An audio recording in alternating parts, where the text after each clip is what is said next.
Hey everyone, welcome to the first video in the color theory series, color theory, color concepts. In this video, I'm going to go over just a crap ton of color vocabulary and what those vocabulary words mean.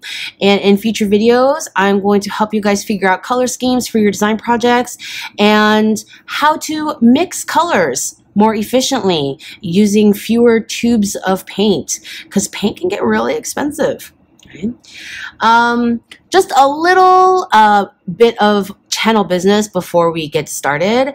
I've been receiving more requests for captions and translations, and long story short, I don't have time to type all that up. And obviously, I don't know a lot of different languages. And I know that there are people and programs and services that you can hire to do those sorts of things, right? And I don't make a ton of money on my channel. I don't have sponsors. I have some AdSense dollars. So I have set up a donate button on my channel main page. Like 100% of that donate money is gonna go to hiring someone to provide captions, and then again after that translations for all of my videos. So if you are able and interested in helping me out, go hit my channel main page, look to the right, there should be a blue button. And if you can't, that's totally fine. I was the broke kid in college. I know what it's like. Art supplies are expensive. So yeah, no skin off. How does that saying go? I don't know. Sometimes I don't understand American idioms. But anyway, don't worry about it if you can't. If you really want to help, you can spread the word on that's what I'm doing with that donate button, that I'm trying to get captions for my channel. So that's also helpful. Back to color theory. Okay. The first thing I want to talk about is color modes. You may have seen this in Photoshop where, the program asks you what color mode you want to use, CMYK or RGB or grayscale. Okay, number one, I never use grayscale because even if I'm doing a black and white something, I want to be able to choose the undertones for the grays, okay? I like manipulating cool grays and warm grays and things like that, and you can't do that with a completely stripped grayscale document, okay? Number two, CMYK versus RGB. When do you use those? What are those for? What do those letters mean, okay? CMYK stands for cyan, magenta, yellow, black. K is for black. And those are the four colors that your printer takes. Okay, if you buy color cartridges for your printer, cyan, magenta, yellow, and black. And CMYK color mode is for anything where it's going to be a physical, tangible thing. Okay, you are photoshopping a photo or illustrations, and you're going to print them onto paper. Okay, CMYK color mode is also for mixing paints because you're mixing pigments and putting them on paper. So when we talk about paint mixing, I'm going to show you the CMYK method. And I know a lot of us grew up with the red, yellow, blue. Those are our primary colors, and that's how you mix all the colors. Okay, that is a big fat lie. It is a conspiracy, and no, I'm kidding. It's not a conspiracy, but it is inaccurate and inefficient. I'm going to show you the CMYK way in the paint mixing video. RGB stands for red, green, and blue, and that is used for light. Okay, so projections that will go, from a projector and projected to a wall or a screen, websites predominantly. Okay, so if you're designing websites, that's all I can think of. Okay, so stuff that's light, stuff that's going to be on a screen, not stuff that's printed, on a piece of paper. Next, every color is defined by these three things. VST, value, saturation, and temperature. All right? So first, value. Value means the lightness or the darkness of a color. All right? And I have all of these grays, okay? And have you heard of a grayscale or a value scale? It shows the lightness and the darkness of colors. This is the Prismacolor Warm Gray set. Here's the 10%. You know, here's the 20%. And it gets darker and darker. These are your values, right? And colors also have values. Like, why is this marker so dirty? Let's reject that because it's all dirty. I'm gonna put this away because, all right. So we have this value, and then we have this value, right? It's much lighter, right? It's that same kind of yellow-orange color, but it's much lighter. So the lightness or the darkness of a color. Here's a color wheel. I use color wheels in class to teach concepts. I bought these on Amazon, this one and this one, and I'll drop the links if you are interested in purchasing these for your own education. But you see here where they have the values, okay, 100% white to 100% black. And each color has a value, okay? When you look at this yellow-orange, okay, what value is it? Okay, which percentage gray does it match up with? Okay. So the easiest way to do that is to kind of swivel this around and look down and kind of squint your eyes, okay? I love teaching this in class because all my students make ridiculous faces. Okay, and if it is a similar value or the correct value match, then this line should start blurring when you start squinting your eyes. See, these two, their values don't match at all. So no matter how much you squint, you see that separation between the yellow-orange and this gray. But this one, that one is pretty close. So the line gets a little blurrier. That one is actually a better value match. And so that line gets super blurry, right? So every color has a value. It's either a light color, medium color, or dark color, right? And then you have saturation. Saturation is the intensity of a color, the brightness of a color, not the lightness, okay? Value is about lightness and darkness. Saturation is about how full of chroma it is, how saturated it is. You have a color like this and it is orange, okay? You can keep adding orange to that. It's not gonna get much oranger. This is goldenrod. This is a nice color I like to use for kind of dirty blonde looks when I'm illustrating. And if you add more orange to that, it'll get oranger and oranger, okay? It is not very saturated, so you can add more orange and it'll get oranger. See? Okay, and you create a new color. You just add orange to orange, it's just gonna stay orange, right? So saturation, brightness, purity, intensity, not lightness. Okay? And then temperature, okay? So we have cool colors and we have warm colors. For those of you following along at home, do you know what the coolest color is? It's blue. Okay. Blue is the coolest color because there's nothing you can add to blue that will make it cooler. Okay. If you have violet, you can add blue to it and it'll be cooler. If you add more red to it, it'll become warmer. Okay. Green, you can add blue to it and make it cooler. If you add its next neighbor, yellow, to it, it'll be a warmer green.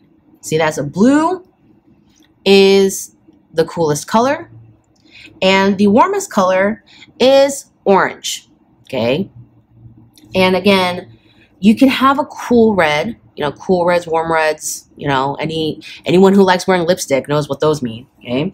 And you can have a warm goldish yellow or a cool greenish yellow.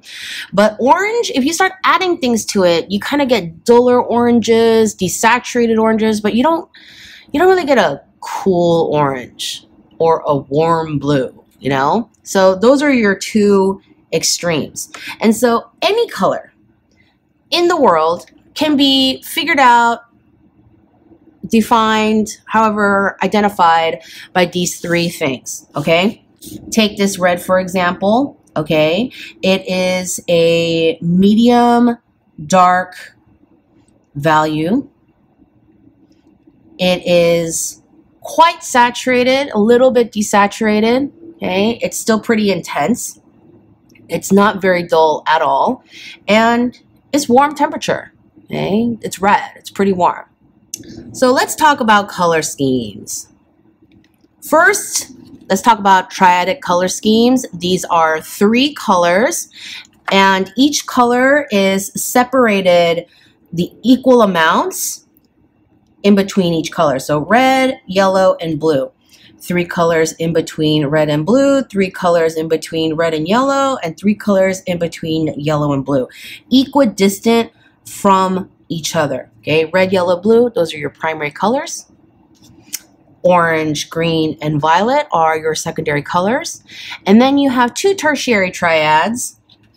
One of them is yellow, orange, red, violet, and blue, green. And the other is yellow, green, red, orange, and blue, violet. These are your triadic color schemes. And then you have monochromatic color schemes. Monochromatic, it means one color. Mono equal one, chroma meaning color, monochromatic. And, you know, people like monochromatic color schemes because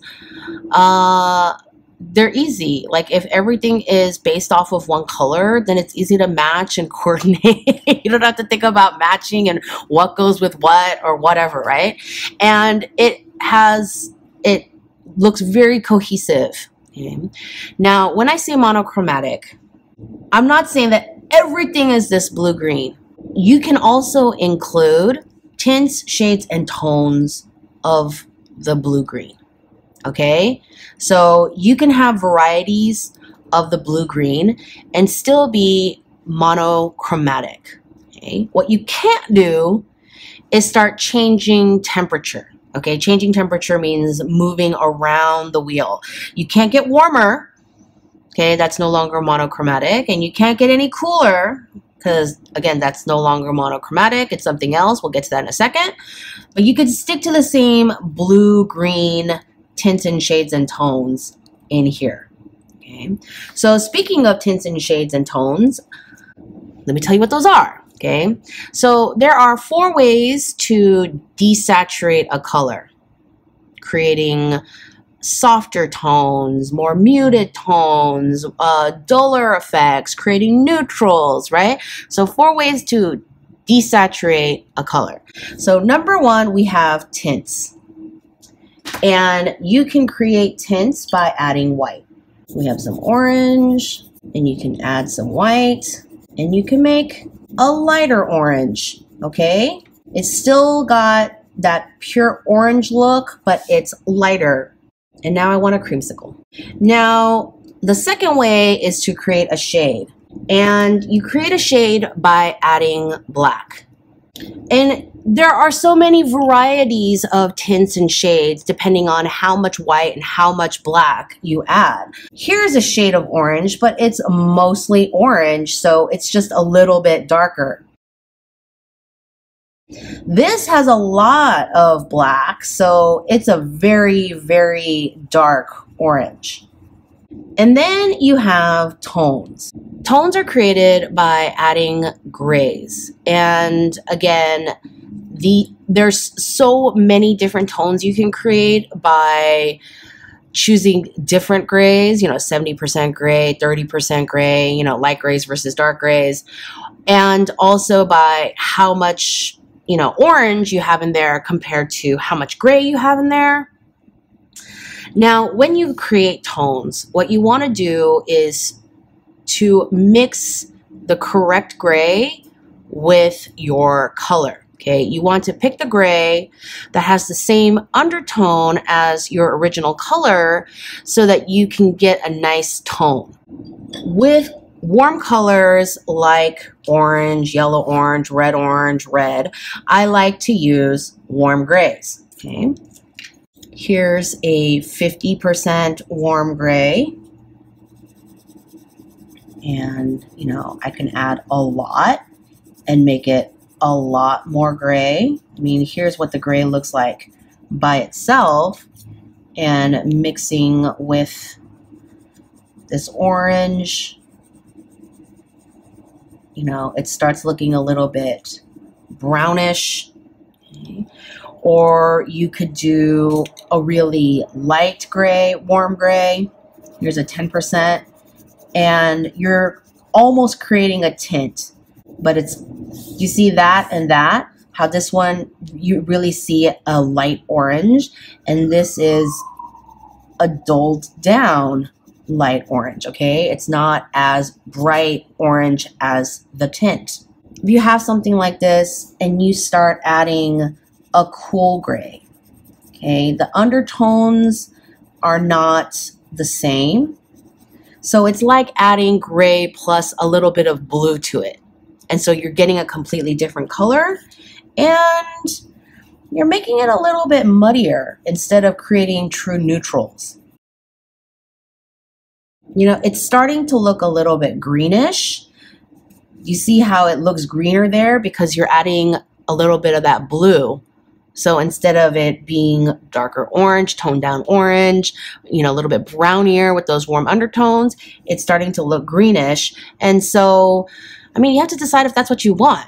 Okay, so keep the undertones of your grays in mind. So with colors like blue and violet, you can create duller, less intense violets like that. Okay, these have the same undertones, so they marry well together. Or you can create duller and also lighter purples. So what do you want to do if you want a duller purple but the same value? You use the same value gray as the value of the violet you're mixing it with. With yellows and greens, I like to use French gray. And here's a dark 70% French gray. And I'm creating kind of a dark khaki color. That's kind of a really cool neutral in there. That's what the French gray looks like by itself, just warmed up a lot by the yellow.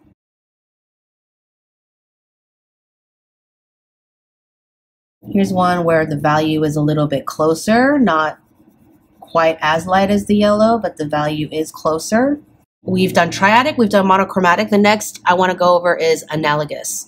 Analogous, which is related to that word analogy. So analogous color schemes are color schemes that include like colors. We're talking about neighbors on the color wheel. So green, and blue would be an analogous color scheme.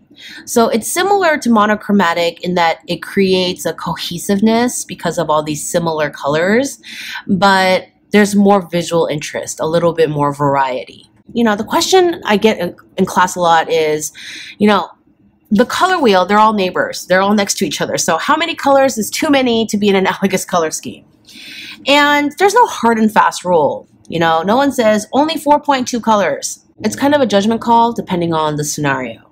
Like, one of the guidelines I use is no more than 5 colors. Okay, if you have half the wheel, I mean, that's a lot. Okay, that's not really a color scheme. That's just a bunch of colors. I like to include only one primary color. Okay, so this one, it has just the blue, and it has a bunch of colors, so there's 5 of them, but they all look cohesive together. When I'm figuring this out, I like all the analogous colors to have the same undertone. This looks analogous to me because everything has a blue undertone. There's a blue in every color, and so it looks cohesive, and they look like they belong together. When you start getting more than one primary color, Okay, you have red and yellow. So you have some that are red undertone, some that are yellow in undertone, and then you have, of course, the middle, and it starts getting a bit much. If you take out the yellow, everything has a little bit of red in it, and so this looks cohesive, okay? Here, if you have, everything has a little bit of yellow in it, and this looks cohesive. And that looks a bit much. A variation on the analogous color scheme is your skip a step analogous color scheme, and that's when you have a range and you skip one. Okay, maybe it's the middle one. You have red, red, orange, yellow, and they all look like everything's on fire. Okay, or maybe you skip this one and you have all these like orangey gold colors, and then you have pops of red. Okay, so this is skip a step analogous color scheme. Next, we have complementary color schemes. And this is complementary with an E and not with an I. Okay. And complementary color schemes are opposites on the color wheel. So violet and yellow are complements, red and green are complements, and orange and blue are complements. When you put two complements together, because they're the furthest thing from each other, they create the highest contrast, so they make each other pop. If you watched my the time-lapse illustration where I painted the showgirl in gouache and she was covered in flowers, and I had the red violet flowers and I was putting a lot of yellow green into the leaves so that the complements working together would really make each other pop, because I really wanted those colors to just stand out very strongly. Okay, that's how complements are used. You might be thinking, well, then how do they go together? How do they harmonize together? You can harmonize them together by creating mutes with the color. Now, muting is the fourth way to desaturate a color. Muting is when you take your two complements, I'm going to use yellow and purple, and start mixing them together.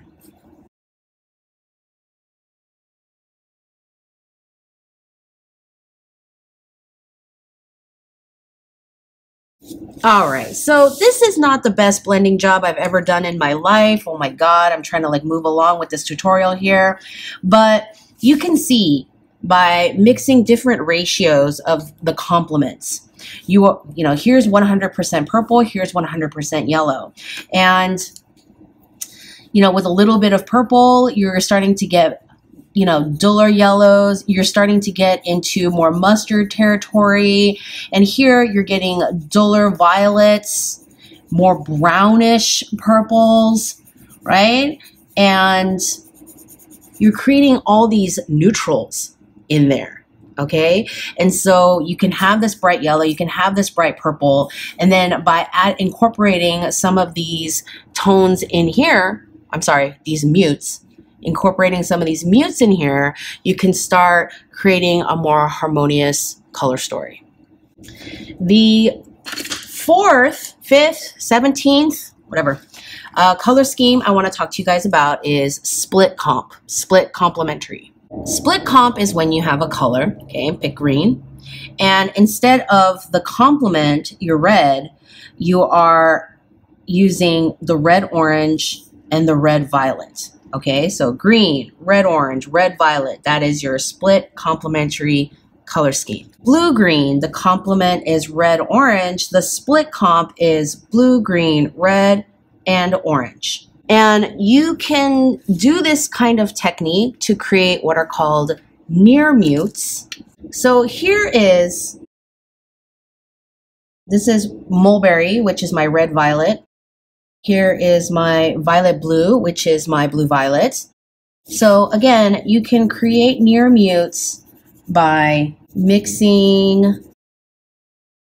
There's my split complementary color scheme. Here's my yellow, and you can create near mutes by, you know, mixing these two colors.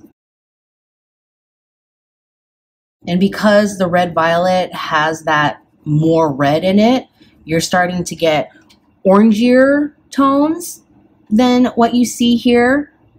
And then with the blue violet, because it's so much bluer, you're starting to get greener mutes than the full complement. That's how you start figuring out how to create colors. So you know how I said in monochromatic color stories, you have tints and shades and tones and all that? When you have analogous color schemes, you can have also tints and shades and tones.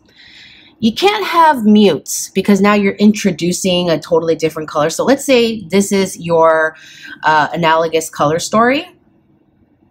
So you can have tints and shades and tones of these four, but if you start creating mutes or near mutes, you're adding orange and red orange to the equation. You're changing the temperature too much, and it really ceases to be a true analogous color story. And you're like, Zoe, do I have to make every color story a pure analogous color story, a pure complementary color story? No, that's not what I'm saying. I'm giving you the definitions of what these things mean so that you have a knowledge base.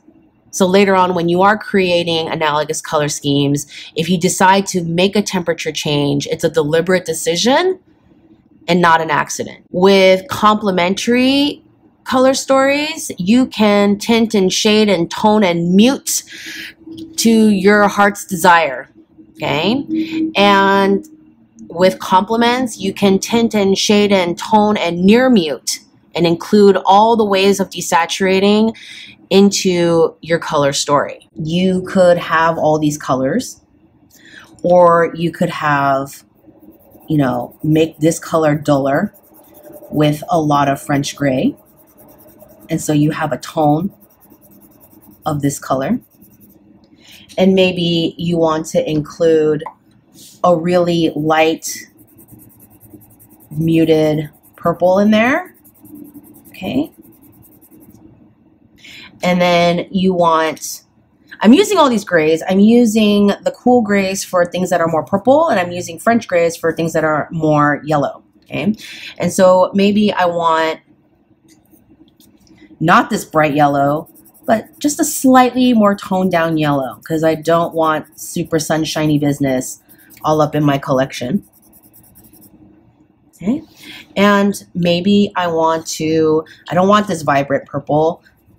I want to keep that dark value, but I want it a little bit duller. So I'm going to add this 70% cool gray so that it's still purple. You know, the value is not that different, but it is a little bit duller. And now you're creating this color story with your complements and creating tones and tints and shades and whatnot of your mutes. Okay. So you can create all kinds of, you know, tints of tones and mutes of tints and blah, blah, blah, all these things. But as long as you know what they are, then you know how to mix them. You know how to create those colors.